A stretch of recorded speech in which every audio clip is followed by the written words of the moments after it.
Grandes columnas de humo y fuego decoran la postal marítima del Golfo Pérsico. Es enero de 1991 y se está desarrollando el mayor enfrentamiento naval de la Gran Guerra que tiene como principales protagonistas a Estados Unidos e Irak. El conflicto en la región comenzó algunos meses atrás, cuando el régimen de Saddam Hussein decidió invadir el pequeño emirato de Kuwait para adueñarse de su petróleo. Ahora, una coalición internacional liderada por Washington da muestras de todo su poder en la feroz batalla de Bobillán. En este nuevo video te contaremos los detalles de uno de los combates más desiguales en toda la Guerra del Golfo. En pocas horas, letales buques y aeronaves fuertemente armadas hicieron estragos para comenzar a definir el destino de un conflicto que no solo marcaría la liberación de un país, sino también el mapa de enemigos y aliados entre Occidente y el mundo árabe. Quédate con nosotros para conocer esta increíble historia. Saddam Hussein started this cruel war against Kuwait. Tonight, the battle has been joined.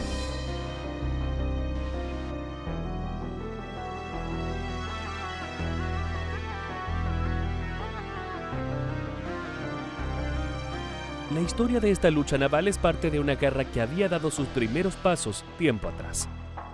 Para entender el contexto debemos viajar hasta agosto de 1990, cuando el ejército de Irak invadió Kuwait y en pocos días logró ocupar la totalidad de su territorio. El objetivo del régimen encabezado por Saddam Hussein era apropiarse de la producción petrolera del pequeño emirato ubicado a orillas del Golfo Pérsico, y con ella poder hacer frente a una millonaria deuda externa que se había generado durante la guerra contra Irán en la década de los 80. Sin embargo, las cosas no salieron como el dictador esperaba. La invasión generó un gran rechazo internacional, al punto de que las tensiones aumentaron hasta desencadenar un enfrentamiento bélico entre las fuerzas iraquíes y una coalición conformada por 34 países, liderada nada más ni nada menos que por Estados Unidos de América. Conocido como la Guerra del Golfo, comenzó uno de los conflictos más recordados de las últimas décadas. Dividido en varias etapas, el periodo inicial fue de preparación y estuvo constituido por la denominada Operación Escudo del Desierto. El objetivo era reforzar las defensas de Arabia Saudita para evitar una expansión en las ambiciones de Irak dentro de la región. De esa forma, la coalición también pudo plantar bases cerca de su enemigo y así estar listo para cuando llegara el momento de la acción. Poco a poco, las fuerzas de los diferentes países comenzaron a llegar al lugar junto con todo su material bélico, por lo que se dio un cierre a la primera etapa y se lanzó la ofensiva enmarcada en la Operación Tormenta del Desierto. El 17 de enero de 1991 marcó el inicio, que se dio con bombardeos aéreos y una rápida intervención terrestre. Pero las incursiones por tierra y aire no eran suficientes, ya que los intereses de Irak no terminaban en la producción de petróleo. La invasión de las fuerzas iraquíes fue el escenario perfecto para reflotar sus conflictos limítrofes con Kuwait. Estos estaban centrados en la soberanía de la pequeña isla Huelva, con una superficie de 37 kilómetros cuadrados, y la isla de Bobillán, con más de 860 kilómetros cuadrados. Ambas se encontraban en poder del gobierno kuwaití, y esta última no solo era la más importante por tamaño, sino que también sería la que dio lugar al mayor enfrentamiento naval de la guerra.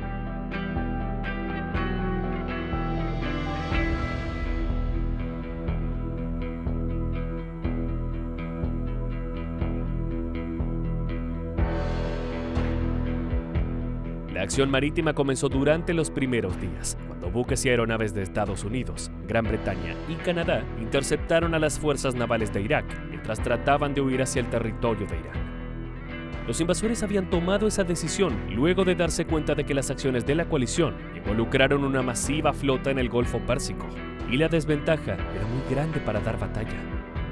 Con el ejemplo de la Fuerza Aérea que había logrado realizar ese recorrido para mantenerse a salvo, la Armada iraquí intentó seguir sus pasos y se preparó para escapar de una muerte segura. Salió en busca de llegar a aguas territoriales iraníes, pero a diferencia de las aeronaves, los barcos del régimen liderado por Saddam Hussein se encontraron con un gran número de obstáculos que les impedían lograr su objetivo. Por su parte, las fuerzas de la coalición estaban posicionadas con total ventaja para eliminar una a una las amenazas, como plataformas petroleras armadas y emplazamientos de misiles antibuque Silkworm, colocados en las costas de Kuwait e Irak. Incluso pudieron interceptar una operación anfibia lanzada en la ciudad de Khafji, la cual intentaba reforzar la invasión. Grandes aliados para este trabajo fueron los misiles de crucero Tomahawk, poderosos y precisos contra objetivos a larga distancia. En este caso, podemos ver cómo eran lanzados por buques estadounidenses como el USS Missouri.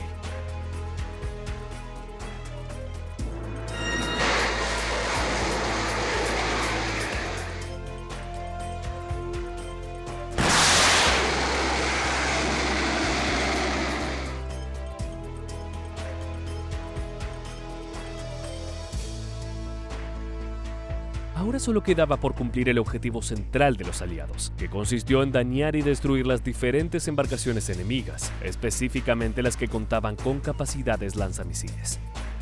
Durante la noche del 29 de enero, finalmente se libró la llamada Batalla de Bobillán.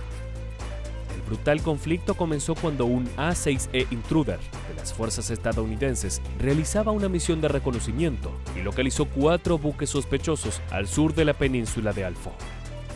El piloto de la aeronave advirtió que lo que veía era un grupo de lanchas de patrulla que se dirigía hacia Irán con las luces apagadas, pero su nacionalidad no se pudo determinar de inmediato.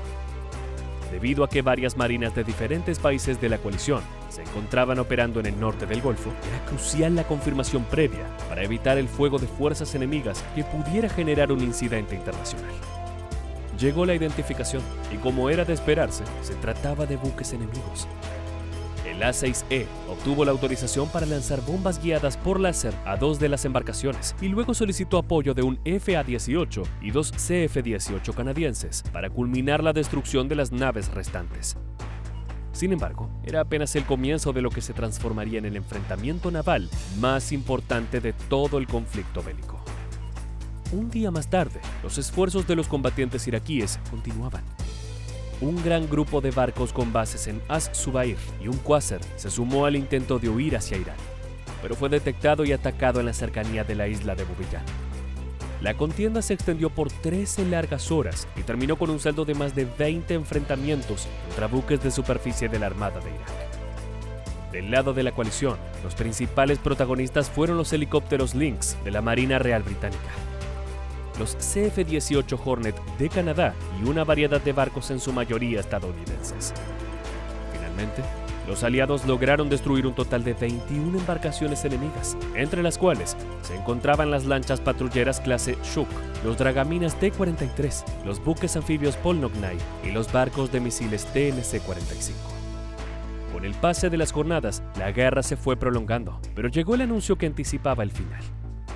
La coalición señaló que las 3 embarcaciones de Irak, con capacidad de lanzar misiles antibuque, habían sido destruidas o inutilizadas, y la fuerza naval invasora se consideró ineficaz en el combate. Todo estaba perdido, y escapar ya no era una opción. La última maniobra de ataque de la armada iraquí, antes de quedar completamente devastada, fue el disparo de 2 misiles antibuque Silkworm desde un lanzador en tierra. El objetivo era el acorazado estadounidense USS Missouri, pero para desgracia de las fuerzas de Hussein, uno de los proyectiles falló y cayó al agua, mientras que el cohete restante fue interceptado en pleno vuelo por un misil Sea Dart, propulsado desde el destructor británico HMS Gloucester.